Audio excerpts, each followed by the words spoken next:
Boker Tov. Can I get Today's daf. for the sick for my granddaughters? Yeah. Send me her name in the chat, please. Of course, we're going to daven for her. Please put her name in the chat and we're going to learn. And for a sliss for your granddaughter, she should have a complete refuah telema. And for all of Am Yisrael in this very, very difficult time, all those in captivity, all the chayalim, there should be a shmira. So please, we're looking for your granddaughter's name. Once you write it in, we will definitely keep her in mind for our learning. So we're going to, and when we come to the Torah reading today, we'll say Misha Berach for her to have a recovery. So today's daf yomi is 90b, 6 lines from the bottom, Tanu Rabbanim. The rabbis taught in the Brisa, short tam, shehimis v'hizik. Let's say there was an ox that was a tam. We know what a tam is. It has not gored 3 times. But now it killed another ox or killed a person. And then in addition to that, in addition to the damage that it did of killing a man, and afterwards it did damage to his money. So Dananoso Dina Nefashos, we put the ox to death, we judge it for a capital case, and then after Ve'ain Dananoso Dine Mamnos, we don't judge it for a monetary case. So that's what we do with respect to this short time. We're 6 lines from the bottom on 90b. So if it's a short time, we judge it for capital case, but not the monetary case. And Rashi explains because the time only pays from the value of the ox. So once the ox is killed, there's no value left to pay the person for the monetary penalty. Muad shahemis, but let's say it was a muad ox that caused damage. The hizik, a muad ox killed a man, and then it caused damage. Then dananos o dine mamanos, then we do judge the monetary case. And then after judge the monetary case, we judge the ox for death and we put it to death. But let's say we preceded the capital case first for the muad. We don't go back and then judge the monetary case. Mara says, why not? We first judge the ox for the but if we first judge it for the capital case, what's the big deal? Why can't we then go back and judge a monetary case? What's the problem with it? So that's the question. Again, let me just summarize that if it's a tam, we only do it for the capital case, and put it to death. We don't do the monetary case. If it's a muad, we do it for the monetary case first, and then the capital case. But if we do the capital case, we don't go back and then judge it for the monetary damages. So what's the reasoning? So Amar Ashka Chatinu or Rabbanan de Rav the Asri Kamri Hamani Rabbi Shimon Atimni. This is the position of Rabbi Shimon Atimni. The Amar Ma Egrof Miyuchad Shemasro Eidav Leidim. Then it says just like the fist is something that not only the witnesses but also the court could analyze and judge. So we see from here Alma Ba'inan Umdana de Beidina. We're on the top of 91a. We need the court to analyze the damaging element. But once we judge the ox that it's supposed to be put to death, we're not going to delay and allow the court to start analyzing the ox and see how much damage it could do. Because we don't want to delay the putting to death of the animal. Once we send a person or even an animal to death, we don't delay it, we put it to death right away.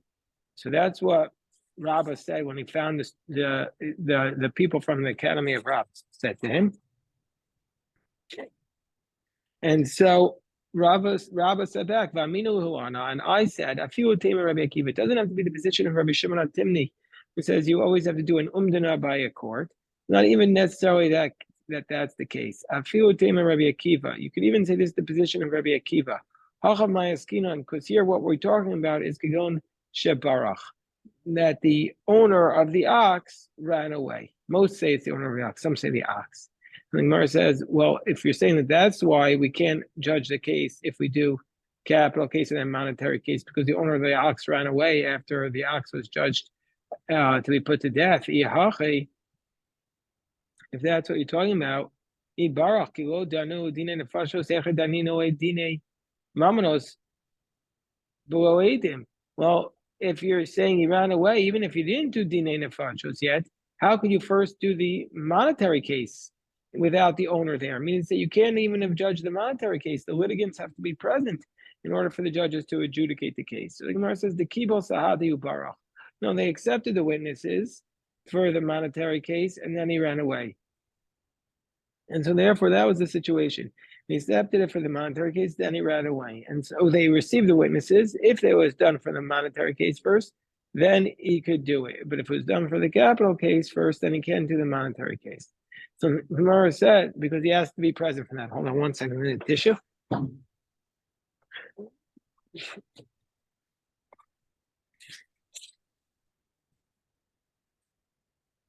The Gemara says, still we have another question. So how are you going to pay for the monetary case if the owner ran away? Miridja from renting out the cow to pay for it. Tam. If that's the case, Tam also in the dining din and mamnos bereisha and ishtal miridja other than dining din and fashas. A Tam also you could judge both cases first by first judging it for the monetary case, paying that, and then after doing that, judging the capital case.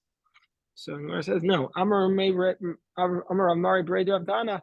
Nozameres Radia, the plowing of the animal, renting it out to plow, that's considered the aliyah de marahu.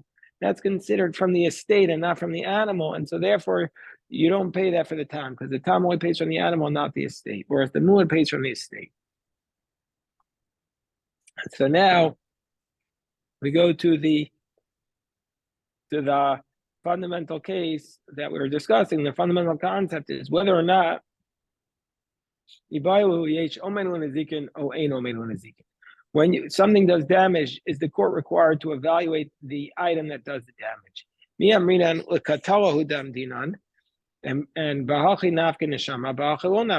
Do we say when it comes to something that kills someone, we have to analyze the weapon? Can this be capable of killing or not? But with respect to damages, anything can cause damage. Or maybe no, just like we require analysis of the item for killing, we also require the analysis by the court of the exact item before assessing damages. So the Gemara says Tashma. Let's try and bring a few proofs the Gemara is going to have. First, Mabor, we say in the Mishnah, which we had back on 50b, just like a pit, just like a pit can kill somebody if it's 10 tfachim deep. But do anything that's 10 tfachim deep can kill. Let's say there was a pit that was less than 10 tfachim, and an ox or a donkey fell in, umeis, and the ox died, pater. Then we're going to say the owner of the whatever it was is exempt. But if it's damaged, it's chayiv. So we see if something falls into the pit and it's less than 10 tvachim, the owner is responsible. Gemara says, but when we say less than 10 tvachim, aren't we referring to a case? Aren't we referring to a case that's even just any amount that's deep, even 1 inch deep? And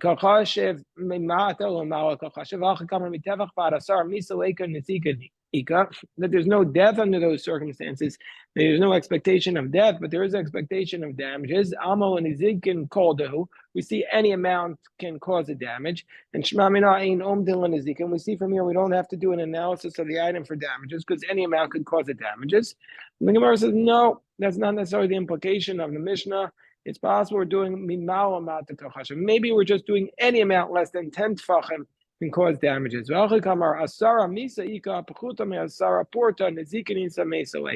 If there's 10, we can expect death. If there's a little bit less than 10, we could expect damages. So the Gemara says, if that's the case, and the Gemara continues the response by saying, and I always say to you, and you do need to evaluate,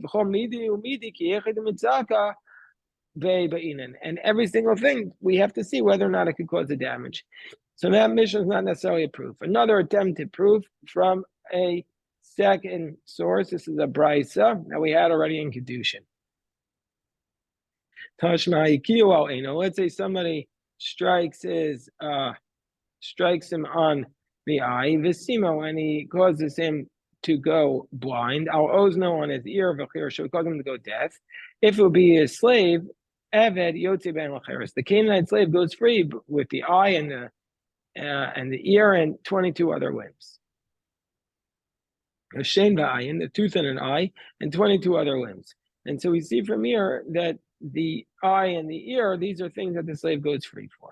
But if it was keneged eino ve'eno roa, keneged ozno ve'eno shomea, let's say he did it corresponding to the eye, meaning either he did it on the wall next to the eye, perhaps, or maybe did it on the other side of the wall, and his eye now can't see and his ear can't hear. Ein eved yotze ben cheres. The slave does not go free under those circumstances. My time, but what's the reasoning? Isn't it because we need to be able to evaluate, and there's nothing to evaluate there because he didn't hit the eye itself? And we see from here that you require umdina in order to evaluate something. There needs to be something to evaluate. So, don't we see from here you need something to analyze in order to assess the damages? Mar says no. Mishum damrinan. Who the avis nafshe? No, the reason there why the slave doesn't go free is because we say the slave frightened himself. He got frightened, and so he lost his sight. But you didn't actually do it.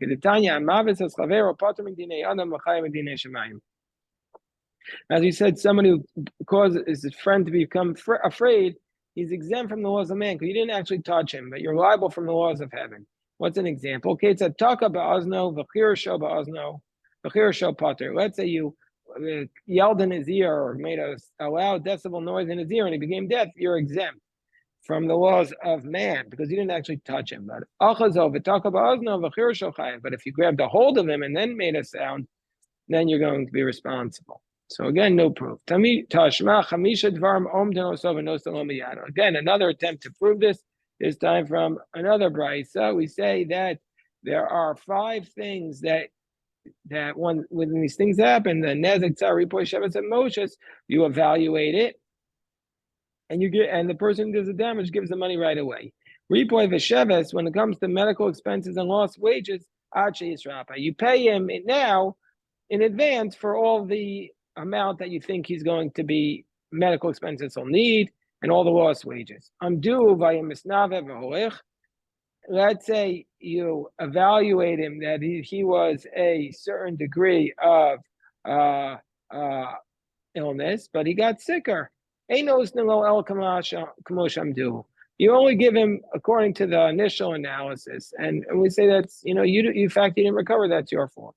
Let's say you evaluate him and he got better. You give him, even if he recovered, you still give him based upon the initial analysis.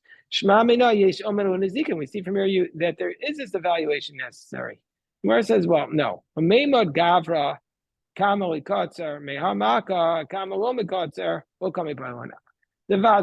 Obviously, it's the case to determine how much damages were done to a man. That's certainly something you do. You have to evaluate it. That's not what we're talking about. We're talking about an object. Does the court need to analyze the object? Can it cause this damage or not? So what's the answer? So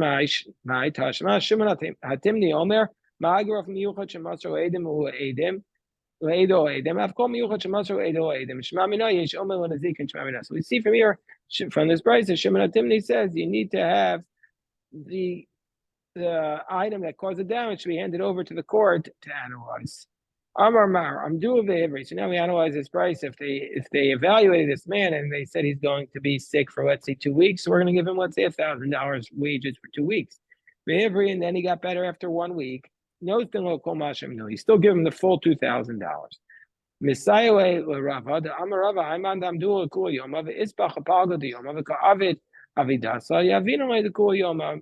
Now, this is exactly what Rava taught, and so there's proof for Rava. Rava says if they said to the guy, "You're going to be sick the whole day, we'll give you a day's wage," and the guy got better midway through and he did his work, we still pay him the whole day. Why? We say heaven is what had mercy upon him, and that's why he recovered.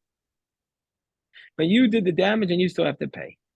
let's say Rakak Vigiabo Arok Vavir, let's say this you spit on a person and the spit reached him, then you have to give him 400 zuz.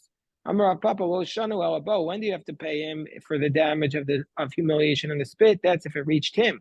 But big though, but if it only touches his garment, well, you don't have to pay him. Mara says, why don't we have to pay him if it just reaches your garment? Then okay, it didn't actually touch you, but it's like somebody humiliates you and with words, and that you would have to pay. Gemara says, no, actually you don't. No, it teaches us that if they exempted you with words, you're actually if the person humiliated with words, he's exempt. Okay, and it's not a good thing to do, and you have liability from heaven, but you're exempt if you just humiliate him with words.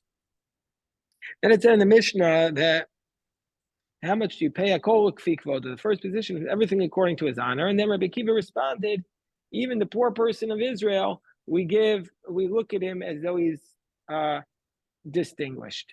So what does it mean? When the Tana Kamma says everything goes according to his honor, is he saying it to be lenient or to be strict? Is being lenient. There are some poor people that you don't have to give them as much as the standard humiliation rate because they're of lesser stature. Or there are wealthy people, you have to give them more because they're more stature. Okay, so Jeff is saying, does that mean no liability for slander? So this is just strictly speaking for the Gemara at that time, but according to the time of the Gemara. But the later courts amongst the poskim discussed that if you're causing the person money, that the courts would have the authority. But according to the Gemara, it seems to be that, and this is actually humiliation, embarrassing, which is a little bit different than slander. Slander could be really like you're affecting his business, and that's a slightly different topic, but as a baseline, that's what it seems to be here. But that the later court cases, later batidinim, sometimes do see liability for that. So anyway, back to what we're talking about here. Is this Lakur or Chumrah? So the Gemara says, Tashmami, the Kamar of Akiva, Filu Anim Shabi Yisrael, Ronas, and Kilo Haim B'nei Chorin, Sheyardim and Nafsei, and Shebani Avram Yitzchak Yaakov, Shmami Natana Kamal Kul Kamar. Rabbi Akiva says, what are you talking about? Even the poor people, we look at them as though they're of great stature because they come from Abraham, Isaac, and Jacob. So we see from here that the Tanna Kamma was trying to give less money to the poor people. And so, and then the person who Rabbi Akiva saw take off the head covering of a woman, he wanted to penalize this person, and then the person said, give me time, and he showed that the woman herself was embarrassing herself. So the Gemara asks, the first question is, do you really give time to a person before he has to pay the damages? Rabbi Chanina says we don't give time for damages. Gemara says, when do we not give you time and force you to pay right away? That's where you actually cost the person direct money. But humiliation, you just humiliated him. You didn't actually cost him directly money. Then we give the guy a little bit of time to pay. Then he saw her standing on the entrance to the courtyard, and the Gemara said, and then at that point, and he saw her humiliate herself. And Rabbi Akiva said, yeah, even though you're allowed to wound yourself, if the other person knows it too, he's still responsible. The Gemara said, even though you're not allowed to, what was the exact language of Rabbi Akiva? Rabbi Akiva's language was, even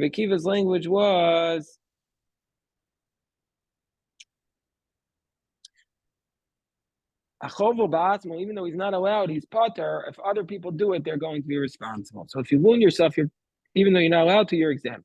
Gemara says, but Tanya believe a contradictory source where Amar Rabbi Akiva tzalata b'mayim adirim. You dove into mighty waters. All you got was a piece of shell, meaning you went for pearls and all you got were shells.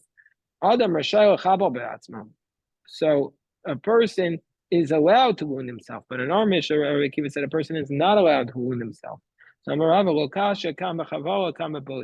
is where it refers to wounding, one is where it refers to humiliation. When it comes to wounding, you would not be allowed, but humiliation you would be allowed. And Mar says, well, I must listen to Boshes too. Our Mishnah is talking about humiliation, but the Tanya when our Mishnah says explicitly on the top of 91b, Even though you're not allowed to do it, butter. You're exempt. So how could Rabbi Akiva say the other source that you're allowed to?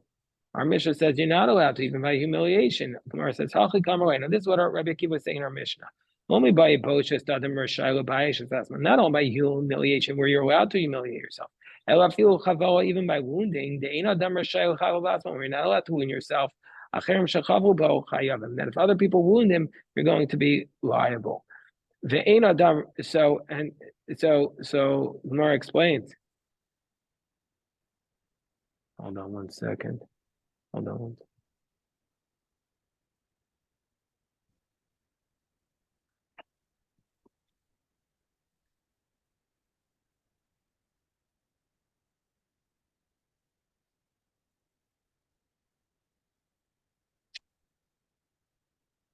Okay, so the Gemara says.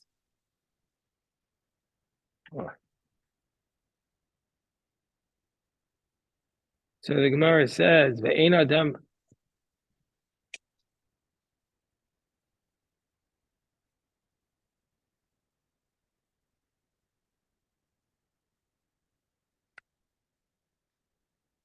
The person not allowed to wound himself. Is that really the case? Because that's what Rabbi Akiva says, that by chavolos you're not allowed to wound himself, but only by humiliation. So, but then we learn the Brisa. I might think if a person took an oath to hurt himself, and he doesn't do it, he'll be exempt. Just like to do good is discretionary, also to do bad to yourself is optional. So therefore it comes to tell us that you're responsible for taking an oath to do bad to yourself and you don't do it. We see from here that you're allowed to do bad to yourself. And the Gemara says, no, what's that Brisa referring to? That's not referring to where you actually do physical harm, wound yourself, but it's where you hurt yourself by fasting passively. The kavasa, so the Gemara says it can't be. The kavasa gabe haras acherim, but in the rest of the source it says if you do bad to other people, well, shivim ba'atanis, is that referring to where you make other people sit in a fast? Acherim mimosavu b'tanis. Are you going to really make other people sit in a fast? How can you do that? The Gemara says, yeah, you can. The mahadaklu ba'andruna. Basically, you force them into a room and lock the door. The Gemara says it can't be. Vatanya ezu haras acherim. What does it mean? It says explicitly. What does it mean to do bad to somebody else? Akeponi ve'eftzas mocho. It means I'm going to strike him and wound him. Elatanai. So the Gemara says, so this question of whether or not you're allowed to wound somebody else is a machukas tanaim. Excuse me, the question about whether or not you're allowed to wound yourself is a dispute amongst tanaim. The ego amanda amar ein adam rashel chalavatmo. Or some say a person is not allowed to wound himself. Ego amanda amar adam rashel chalavatmo. And some say a person is allowed to wound himself. Man tana deshamas damar ein adam rashel chalavatmo. Who is the one who says that a person is not allowed to wound himself? What's the source for that? Maybe it's the following Tana, but the Tanya, because we learned in the Brisa of Achas I will seek out your blood. Rabbi Lazar says this means from you, I will seek out your blood, meaning to say, if you kill yourself, I will punish you. Mara says Vidilma Katola Shani, but maybe that's only with respect to one who's killing oneself. That's prohibited. How do we know even wounding? Ela Haitanu, second attempt. The Tanya Mekarin ala mace. We tear the garment for a dead body in mourning, velomi darke amori, and that's not considered to be the way of the Amorites. And Amar Rebbe Lazar Shamati Shemakari al Meitz Yoter Midai Loke Mishum Baltashkas. Rebbe Lazar says, I heard that if you tear excessively for a dead body, you're going to get lashes because you're in violation of the prohibition of Baltashkas. So if you can't even tear your garment, the kol shekain gufo, for sure you can't hurt your body. Gemara says, maybe garments are different. The say to the other, maybe say you're not allowed to tear your garments, but you are allowed to hurt yourself. Because if you tear your garments, it's irrevocable loss. When Rabbi Yochanan do Karilamani Mechpatusa, he called his garments his honored, meaning his garments were what gave him honor. For Rav Chisda was walking amongst the thorns. What would he do? When Rav Chisda was walking amongst the thorns, what would he do? He would pick up his garments. And Amar Zeh Mala Aruka v'Zeh Eina Mala Aruka. He said, I'd rather the thorns cut me because my skin will heal, but the garments will heal. So what's the third possibility? What's the source for the fact that a person is not allowed to wound himself? It's the following thing. Our old friend from Nazir, Rabbi Elazar Akaper taught by Rebbe, Matam Omer v'chiper alav me'asher v'chiper alav me'asher chata al nefesh, that he should achieve atonement from that which he sinned for the soul. How did he sin? He withheld himself from wine. And so therefore he has to bring a sin offering as a Nazarite. This one, all he did was withhold himself from wine, is called a sinner. Or somebody who causes pain in any manner. Bava Kamma. For sure he should be considered a sinner, and so therefore that's a source for the idea that you're not allowed to wound yourself. Then it said, if you cut down the saplings, if somebody, you're allowed to cut down your own saplings. If somebody else cuts it down, you're going to be responsible. They're responsible. Tani Rabbi Baruch Rav Shuri. Excuse me. Tani Rabbi Baruch Kamei the Rav Shuri Aragda Natiosi Natiosai Katatzta. Let's say he says a person makes a claim to his friend and he says, "You killed my ox," or he says, "You cut down my plants." And the other guy says, Atam martuli largo, Atam martuli kotso. He says, you told me to do it, Potter. Then the guy is exempt. Gemara says, Amalei im kain. If you just say that if a person can always get out of something by saying, you told me to do it, lo shivakta chayil of riyasa, kol kamine. Then everybody could always just claim without any evidence, you told me to do it, and I'm exempt. So the Gemara says, Rabbi Baruch says to Rav, Amalei is Maya, should I remove this text from the canon? They had certain texts which they remembered. Should I remove from my library in my mind? Explain it.